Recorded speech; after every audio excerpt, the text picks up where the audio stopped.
Supercrack Estrella presenta El Diablo Viste de Arcabucero en la película La Bruja. La película La Bruja, 2016, mostraba, hacia el final de la película, un diálogo entre la chica y el diablo, donde el diablo viste con traje de arcabucero. Nunca en esa escena se puede ver la cara del diablo, pero sí se distingue esa ropa con su sombrero de arcabucero. ¿Por qué el director quiso de esta forma presentar al diablo?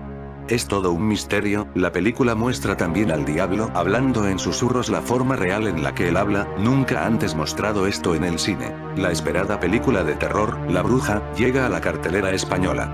Años antes de los juicios de Salem de 1692, una familia de puritanos tendrá que enfrentarse al mal. La Bruja puede que no sea la mejor película de terror de la década, pero, y esto sí lo afirmo categóricamente, es una de las mejores películas de misterio y terror de los últimos años.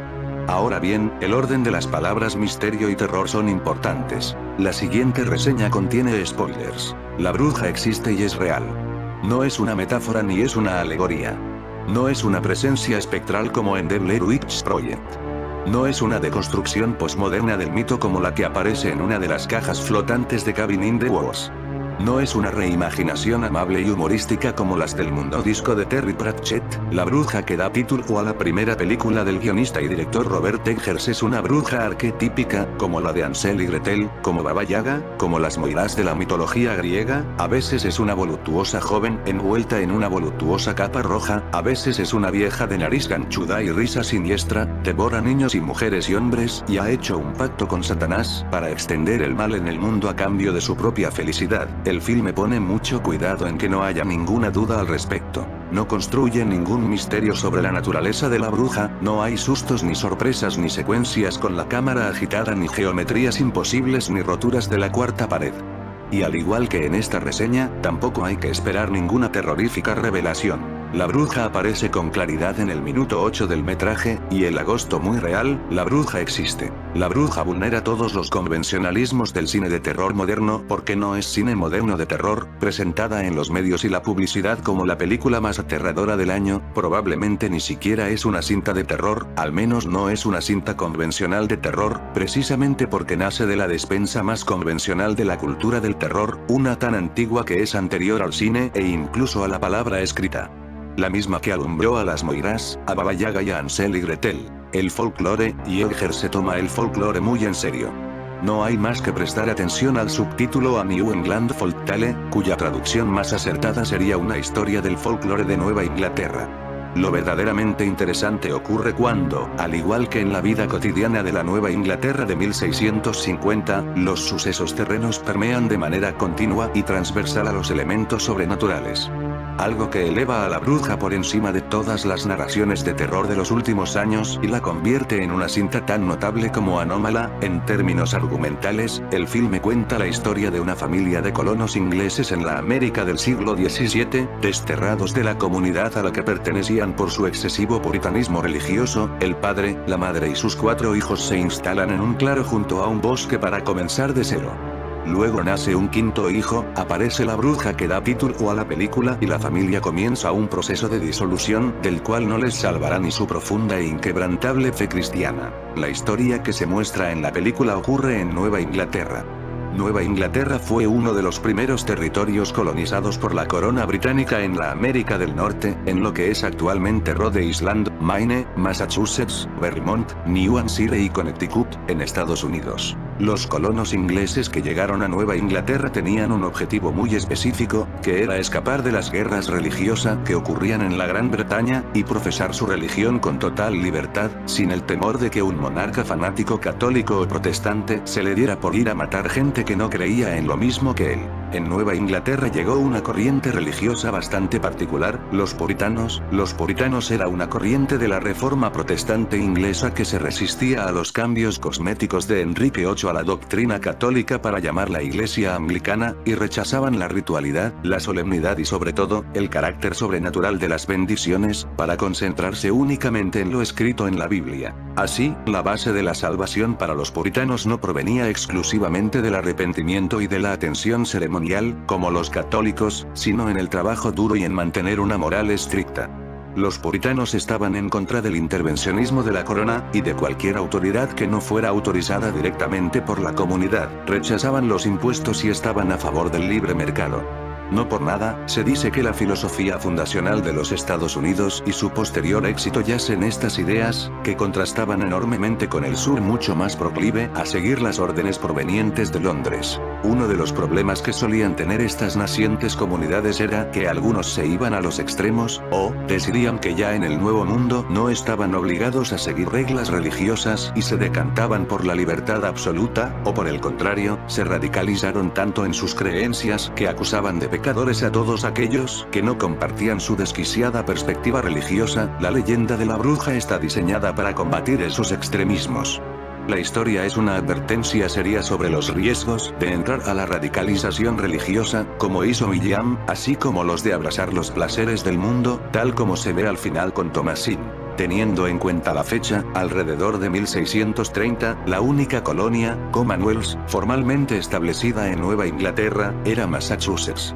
Allí es donde ocurre la historia. Como dato curioso, La Bruja no se filmó en Estados Unidos, ni en Nueva Inglaterra, sino en Canadá, en Ontario, en vista que los impuestos en esa provincia canadiense para la industria fílmica son muchísimo más bajos que en Nueva Inglaterra. Menos impuestos, igual a desarrollo. El sitio donde William y su familia establecieron su nueva residencia estaba maldito.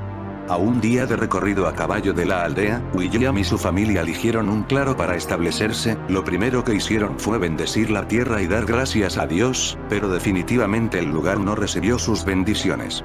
Recordemos que estamos viendo una leyenda diseñada para espantar, y aquí todo es posible. Desde la perspectiva sobrenatural, el sitio que la familia de William escogió para habitar estaba peligrosamente cerca de un sitio de adoración demoníaca, con una ubicación perfecta porque estaba lo suficientemente cerca de las aldeas de la colonia, para alimentarse y reclutar, así como lo suficientemente lejos como para evitar una, nótese lo interesante, cacería de brujas por parte de un ejército armado contra el cual tendrían pocas posibilidades. Así que cuando vieron que una familia estaba mudándose allí, fue como si se hubiesen ganado la lotería. Con un esfuerzo mínimo podrían obtener los recursos que necesitaban y reclutar. ¿Por qué es importante la oración que Thomasin hace al inicio de la película?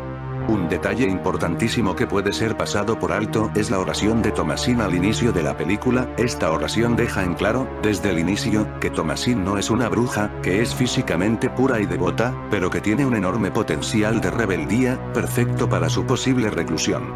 Todo esto teniendo en cuenta que en ese punto Dios no escucha las oraciones, las escucha el diablo. ¿Estaba Thomasin poseída por el demonio?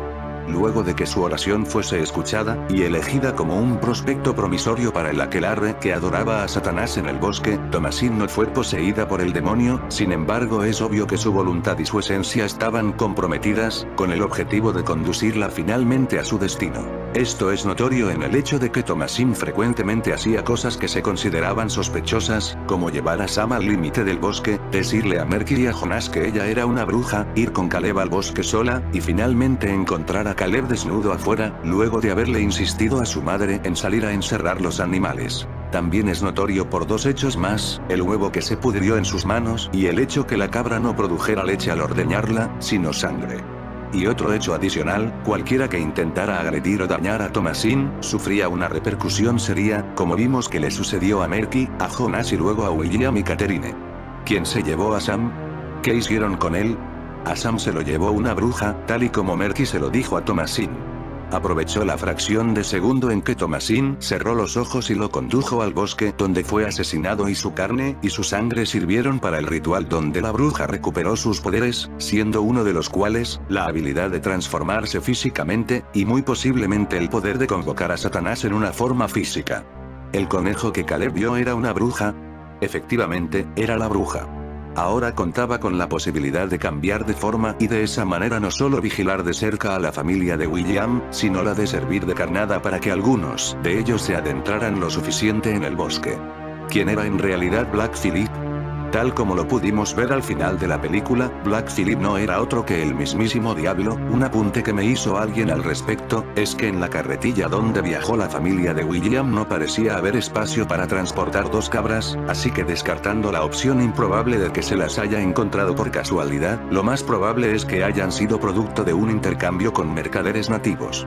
Y estos sí pudieron haber encontrado a Black Phillip por ahí dando vueltas, sin sospechar que era el demonio. ¿Cuál fue el trato que hizo Thomasin con Black Phillip?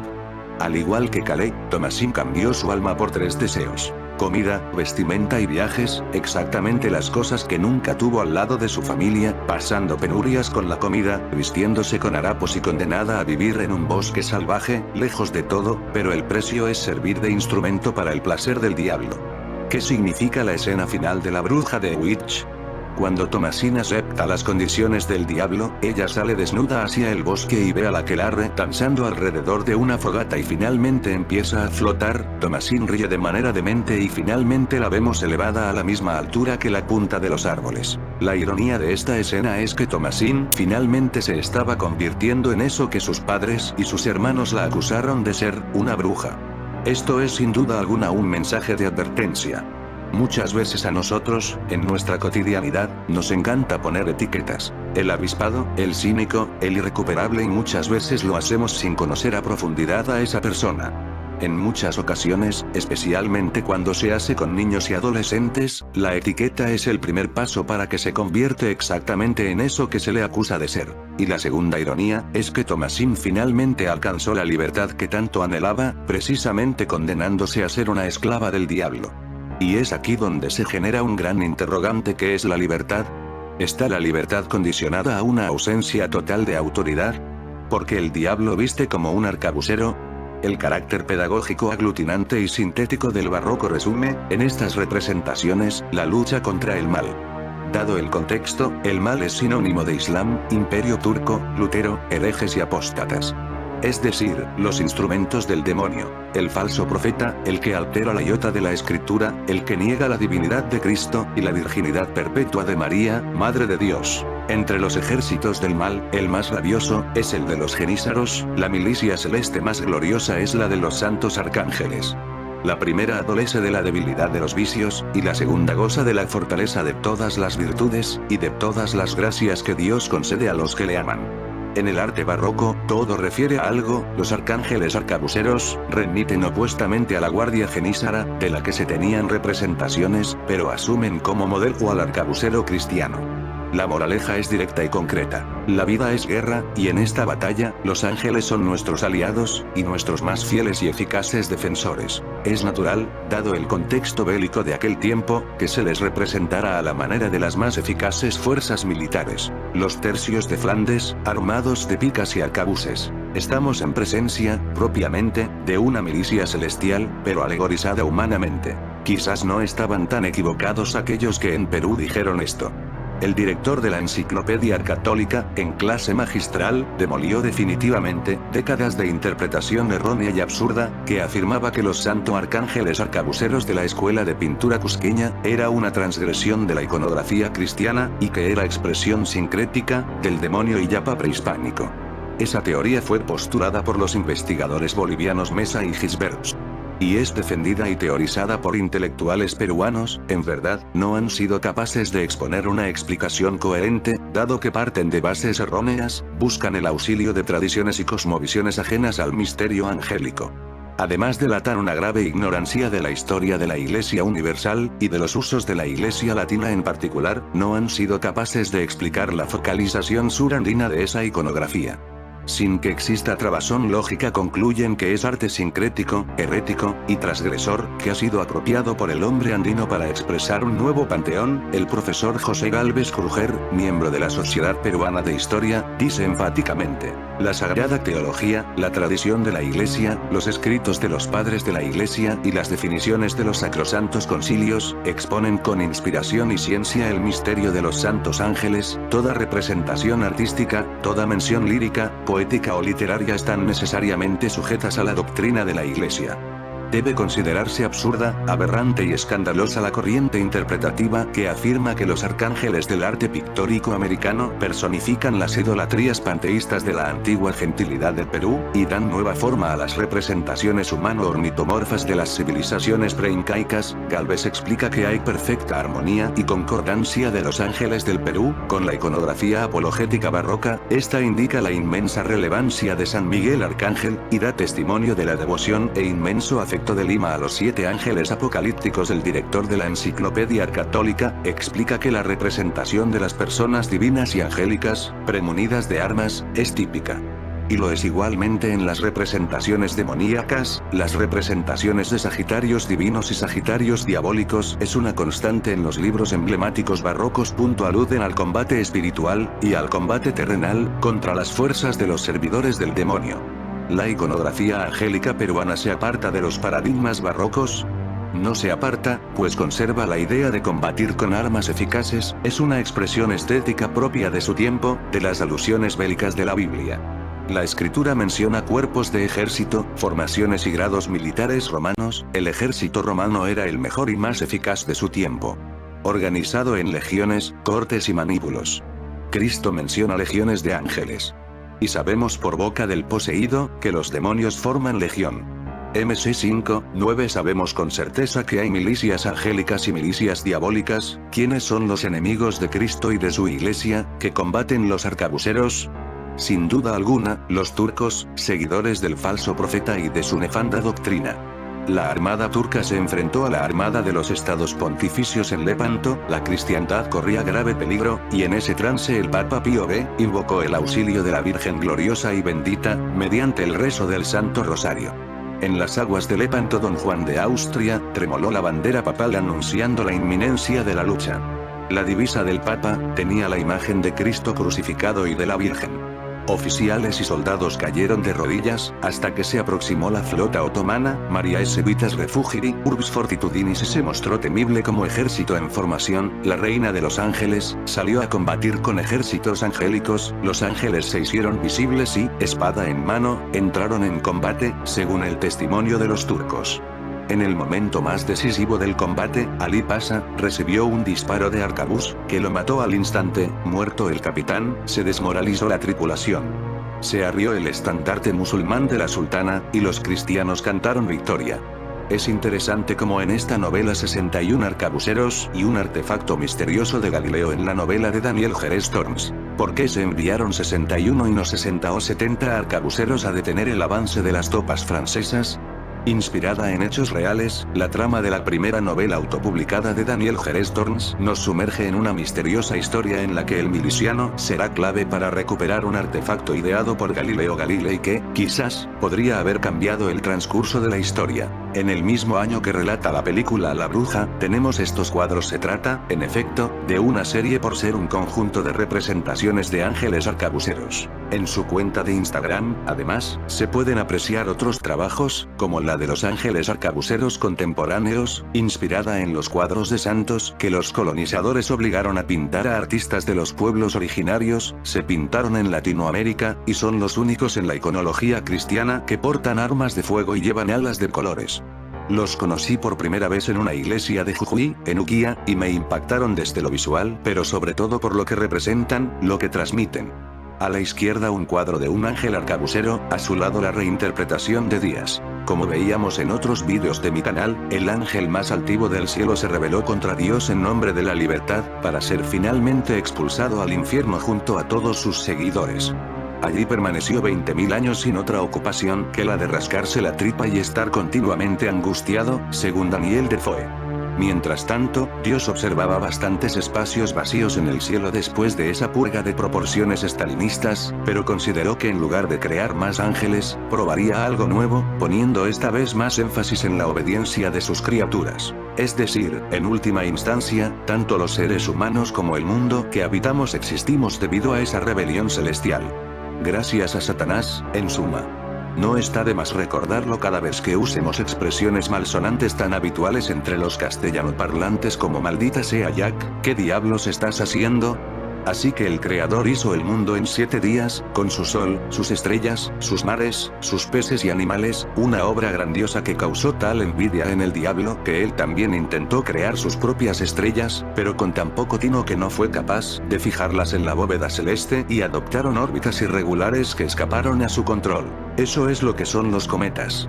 Una vez Dios hubo creado el mundo, puso sobre él como más sublimes criaturas a Adán y Eva, en ellos vio nuestro protagonista su gran oportunidad para vengarse. Este nuevo mundo le permitió escapar del cautiverio en el abismo del Tártaro donde tanto tiempo había pasado, aunque para ello debía ocultarse en alguna criatura, no encontrando otra más idónea que la astuta serpiente, la más sutil de todos los animales terrenos, aquella cuyo turbio comportamiento más se aproxima al del diablo y que por tanto menos sospechas provocaría. Tras esta apariencia recorrió la creación de un extremo a otro, descubriendo con pesar que en este entorno carecía de poder para perturbar su orden, lo cual nos acerca a un concepto clave, no solo del cristianismo sino de todo el pensamiento occidental. El libre albedrío. El demonio no tiene poder real sobre el ser humano, solo puede seducirlo mediante la tentación y el engaño, dependiendo entonces de nuestra libre voluntad escoger entre el bien y el mal. Una idea de una enorme repercusión filosófica, que ha dado mucho que hablar y ha acabado teniendo consecuencias inesperadas, pero fue un reto que el gran dragón rojo aceptó gustoso cuando arenga a sus seguidores en el infierno. Desde entonces conocemos su poder, y el nuestro, para no provocar una nueva guerra, ni temerla una vez provocada. Nuestra ventaja está en idear un proyecto tan perfecto que por el fraude o por la astucia obtenga lo que la fuerza no pueda conseguir, para que también él, al fin, aprenda de nosotros que quien vence a la fuerza a su enemigo solo a medias vence. ¿Cómo no recordar aquí aquello de un amuno de venceréis pero no convenceréis? Y eso es lo que hizo al convencer a Eva de que tomase la manzana del árbol de la ciencia, según el episodio ya conocido por todos. Desde entonces el pecado y la muerte ya no permanecieron más tiempo sentados en el infierno, sino que se trasladaron a nuestro mundo. Tras esta audaz victoria, Azazel se encontraba eufórico. Había logrado sabotear la creación de Dios, nada más y nada menos. De vuelta a la capital de su imperio del mal conocida como Pandemonium, habló a sus seguidores. Tronos, dominaciones, principados, virtudes, potestades, pues estáis en posesión, y no solo de derecho, de estas dignidades con que os llamo y ahora os proclamo, al regresar triunfante de una acción que rebasa la esperanza, para sacaros victoriosamente de este abominable hoyo infernal, de esta mansión maldita del dolor, el calabozo de nuestro tirano. Ahora poseéis como señores un espacioso mundo, inferior en poco al cielo en que nacimos, que con mi ardua aventura y gran peligro conseguí. ¿Qué os queda ahora, dioses, sino alzaros y celebrar la dicha más completa? Así concluyó su discurso a las masas, esperando que fuera seguido de un atronador ruido de aplausos y vítores. Sin embargo, con gran asombro escuchó en su lugar el odioso silbido de miles de lenguas de serpiente, pues en eso se convirtieron repentinamente sus legiones, y él, antes de poder exclamar nada, cayó al suelo convertido en un dragón. Reptando tuvo que moverse entre el escorpión, el áspid, la horrible enfisbena, la cornuda serata, la hidra, el horrendo élope, la dipsa y las asquerosas serpientes. Había más bichos allí que en una película de Indiana Jones. Ese fue el castigo de Dios, quien no contento con someterles a tal humillación, hizo que estuvieran abrasados de una sed ardiente y de un hambre feroz, y plantó instantáneamente junto a ellos una gran arboleda, de cuyas ramas pendían en vivos colores grandes cantidades de la misma fruta prohibida con la que pecaron Eva y Adán. A por ellas se lanzaron con avidez las legiones de demonios convertidas en infames reptiles, pero, al morderlas, lo que mascaron fueron amargas cenizas una y otra vez, espoleados por un ansia que no lograban colmar, hasta que un tiempo después pudieron regresar a su forma originaria. El caso es que al creador le debió parecer un espectáculo tan divertido que lo convirtió en una tradición anual, como si de alguno de nuestros pueblos españoles se tratase, en la que durante unos días todos los demonios volvían a sufrir ese tormento, o al menos así nos lo narró Milton en El Paraíso Perdido. Breve fue, pues, la victoria del demonio, pero si algo le sobra es tiempo y tenacidad en su misión. Según nos cuenta el Génesis, durante los siguientes 1500 años nuestro protagonista fue ganando para su causa a más y más hombres, pese a que Noé estuvo predicando en su contra durante 500 años sin lograr convencer a nadie. El pobre no debía tener mucha elocuencia, así que Jehová finalmente le dijo que construyera una gran arca para que se salvase él, sus 3 hijos y sus respectivas mujeres. A continuación vino el diluvio universal, que arrasó con la obra de Dios de nuevo corrompida por su antiguo ángel, constatación de que estaba resultando un enemigo realmente complicado. Más tarde, en el año 1879 de la creación, por sugerencia de Lucifer Nimrod, bisnieto de Noé, edificó la ciudad de Babilonia, a lo que sus vecinos sospecho que con cierto retintín denominaban la madre de las rameras y de las abominaciones de la tierra. No debía ser un lugar aburrido, allí el acusador de hermanos se sentiría como en su propia casa, ya que no faltan profecías bíblicas sobre su completa destrucción. Babilonia, la perla de los reinos, la gloria y el orgullo de los caldeos, quedará como Sodoma y Gomorra cuando Dios la destruyó. Nunca más volverá a ser habitada. Isaías 13:19. Feo demonio llevándose un alma durante el juicio final. Pero además de instigar la lujuria y la embriaguez como en esta urbe de condenación, otra estratagema muy socorrida del robador de buenos deseos, fue la de promover la idolatría. De tal manera, dice Defoe, que se comenzaba adorando al sol, la luna y las estrellas, luego se pasaba a imágenes y figuras, de ahí a los troncos y piedras hasta llegar a venerar finalmente a los monstruos, y de ellos a Satán había apenas un paso. Sobran ejemplos, como el del becerro de oro que tanto indignó a Moisés, pero tras el pecado original, tras el diluvio universal, tras el exterminio de Sodoma y Gomorra y la destrucción de Babilonia, poco valía el castigo, que nuestros antepasados parecían no aprender y pecaban una y otra vez. Ya decía Kant que el hombre es de una madera tan torcida que nunca llega a enderezarse. Es importante insistir en lo que decíamos anteriormente sobre la ausencia de poder real del demonio sobre los seres humanos. Puesto que si los obligase o los matase, entonces crearía mártires, santos que irían a reforzar las huestes del cielo y no las suyas, debilitando así su posición. Era necesario, pues, que el anticristo no venciera con la fuerza, sino que convenciera, que su victoria se alcanzase respetando la libre voluntad de su víctima, corrompiéndola, no sometiéndola. Estas eran las reglas del juego, y una vez más lo estaba ganando. Por ese motivo, en la partida de ajedrez cósmica que estaban manteniendo la luz y las tinieblas, Dios decidió realizar un movimiento de jaque enviando nada menos que a su Hijo a la tierra. Había que echar mano de la artillería pesada. La llegada de Cristo tuvo como consecuencia, según el erudito inglés, que fue desde entonces cuando empezó a aparecer un diablo débil, estúpido e ignorante en comparación con lo que antes había sido. Con el comienzo de la era cristiana estaba en campo rival, así que tuvo que contraatacar recurriendo más a menudo a la brujería y la posesión diabólica. Aquelarres, pactos con el diablo y posesiones. Las víctimas más propicias de ambas artimañas fueron las mujeres, el eslabón más débil que golpear. Pues según advertía severamente uno de los padres de la iglesia, Tertuliano, mujer, tú eres la puerta del diablo. Eres tú quien ha tocado el árbol de Satanás, y la primera que ha violado la ley divina. Mujer, deberías ir siempre de luto, estar cubierta de harapos y entregada a la penitencia, a fin de pagar la falta de haber perdido al género humano. Posteriormente Fray Martín de Castañeda, escribiría en su influyente tratado muy sutil y bien fundado de las supersticiones y hechicerías y vanos conjuros y abusiones, y otras cosas al caso tocates, y de la posibilidad y remedio de ellas, que las mujeres eran más propensas a ser poseídas, debido a que son pusilánimes y de corazón más flaco, y de cerebro más unido. Ellas acaparaban el 90% de las condenas por brujería, que consistía en una asociación con el diablo que incluía trato carnal y dotaba de poderes sobrenaturales a sus practicantes, tal como pudieron advertir los autores del mayor bestseller de su tiempo, El martillo de brujas. Una parte consustancial a la brujería fueron los aquelarres, su rito fundamental. De acuerdo al Compendium Maleficarum, de Fra Francesco Maria Guazzo, antes de acudir a ellos las brujas se untaban de un ungüento hecho con niños asesinados y acudían volando en una escoba u otro objeto de madera a la celebración, que daba comienzo en torno a las 10 u 11 de la noche. El evento estaba presidido por el gran cabrón, sentado en un trono e iluminado a su alrededor por velas negras, que previamente había encendido soplando sobre ellas con su trasero.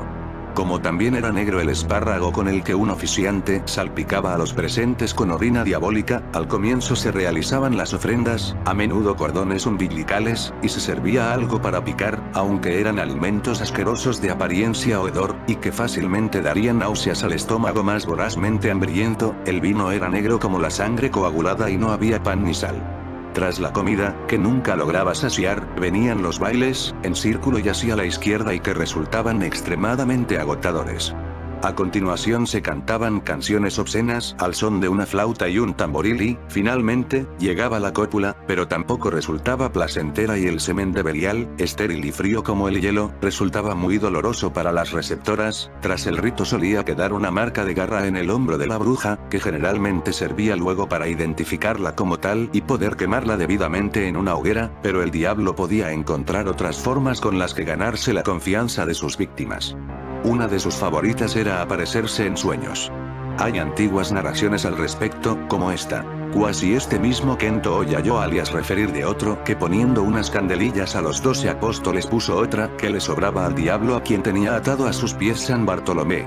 Y esa noche le apareció y le dijo que por aquella honra que le había hecho le quería mostrar dónde hallaría un tesoro, y en sueños le había llevado a un campo donde dijo que hallaría el tesoro y que por señal porque acertase a dónde estaba se ensuciase allí encima y durmiendo se había ensuciado en la cama y había recordado y halládose sucio.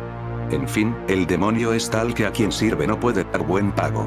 Otro cuento hablaba de cómo se le aparece en sueños a un marido celoso para ofrecerle un anillo con el que evitar los cuernos, él sin dudarlo introduce el dedo y entonces se despierta, comprobando que el tal anillo era en realidad, el pozo sin centro de su querida mujer. Al dios negro ciertamente nunca le ha faltado sentido del humor, en otras ocasiones se aparecía a gente despierta, aunque a menudo engañando a sus sentidos, como por ejemplo aparentando ser una atractiva mujer desnuda, tal cual se le apareció a San Antonio para tentar. Pero él, que por algo era un santo, se concentró fuerte en las amenazas del fuego y el tormento del gusano. Por su parte, a Sor Leonor María de Cristo también se le aparecía, aunque ella nunca se dejó engañar. Se despertaba por las noches y salía del convento, donde quedaba con el demonio en lugares apartados para pelear a hostia limpia con él en tremendo duelo. Calle en los anfiteatros de Roma, donde los hombres solían luchar con las fieras, y hable el convento de los ángeles donde la madre peleaba. La tentación de San Antonio, de Lovis Corinth. La característica esencial de Satanás es su poder de transmutación, es lo que le permite acercarse a los humanos y tentarlos mediante engaños, si bien a menudo ha sido representado como un animal o como mezcla de hombre y animal, excepto paloma u oveja, también podía ser un señor muy aseñorado. Incluso llegó a tomar la apariencia de un papa, Gregorio VII, pero más allá de su aspecto hay rasgos inmutables en su carácter. Aborrece el agua bendita y el tañer de las campanas y le encantan las armas de fuego. Se decía que los arcabuces eran forjados en el infierno, es noctámbulo, le gusta bailar, fumar y usa como transporte un caballo, trineo volador o sus propias alas. Sus profesiones pueden ser muy variadas. Profesor, segador, taur, y tiene la peculiar habilidad de atrapar con el culo el pie de quien intenta darle una patada. Respecto a su hábitat, las legiones del demonio podían ser fogosas, aéreas, terrestres, acuáticas, subterráneas o lucífugas. En ocasiones, podía llegar a sincerarse y proponer un pacto ofreciendo determinados favores, como aprobar exámenes, en el caso de algunos alumnos de Salamanca, a cambio de ciertos servicios o incluso del alma, realizando si era necesario la firma de un contrato. A los que pactan con el diablo debían decir: reniego al Creador del cielo y de la tierra, reniego de mi bautismo. Reniego de la adoración que antes porte a Dios. Rompo con ellos, y en esto creo. Belcebú entonces coloca su garra en la frente, borrando así el santo crisma y destruyendo la marca del bautismo. Por último, nos queda por mencionar las posesiones diabólicas. Si todo lo que hemos visto hasta ahora requería la connivencia de la víctima, aquí Lucifer directamente se adueñaba del sujeto, que era entonces denominado energúmeno. Aunque había aún posibilidad de salvación, mediante la realización de un exorcismo, el procedimiento que el exorcista debía seguir consistía en situarse delante del cuerpo y preguntar si son muchos o pocos los que entraron en el energúmeno, sus nombres y el motivo por el que lo hicieron. Si se avenían a decir sus nombres, el proceso resultaba más sencillo, ya que a partir de ello se podía saber las propiedades del demonio que allí estuviera. En tal caso el exorcista le gritaba los improperios y maldiciones que más le podían herir, cosa que así escrita resulta bastante menos solemne y aterradora que lo que veíamos en la película El Exorcista. De entre los abundantes testimonios que han pervivido hasta hoy de tales obras demoníacas, merece la pena rescatar el del escritor y periodista Jerónimo de Barrio Nuevo, que dio noticia el 18 de diciembre de 1655 de la espantosa posesión de un alcalde, y ya de paso aprovechó para insultar todo lo que pudo a quienes ostentaban tal cargo. A don Francisco Guillén del Águila, alcalde de Corte, que está endemoniado, como todos lo están de este pelaje, le han sacado del cuerpo 99, 08, 50 legiones de demonios, echando por la boca extraordinarias señales. Llamábase el general de todos Asroel, cada legión tenía su capitán y se componía de 6.666 soldados. Mire vuestra merced cuál sería el bagaje, artillería y tren, y lo que cabe en el cuerpo de un alcalde. Y aún dicen que estaban holgados y muy a su placer. Todo esto que digo es cierto. Ah, bueno, si dice que es cierto no necesitamos más pruebas. En El jardín de flores curiosas, de Antonio de Torquemada, narra algo parecido a una posesión debido a un disfraz que en cierta forma se apodera de su portador, con fatales consecuencias. El diablo usa el disfraz de arcabucero para presentarse al mundo. Un hombre del pueblo representó un demonio, yendo vestido con unos aderezos e insignias feas y espantables, y acabada de hacer la representación, se volvió a su casa, tomándole codicia de tener acceso con su mujer, sin mudar el hábito ni quitarse los vestidos, y dejándola preñada de este ayuntamiento, teniendo ella en la imaginación lo que representaba la figura y hábito en que su marido estaba vestido, vino a parir una criatura que representaba la misma imagen de demonio, tan espantable y con tanta fealdad, que ningún diablo del infierno se podía pintar más feo ni abominable. Si bien en la Edad Media el demonio inspiraba una mezcla de terror y risa, en el barroco se representó cada vez más como algo cómico.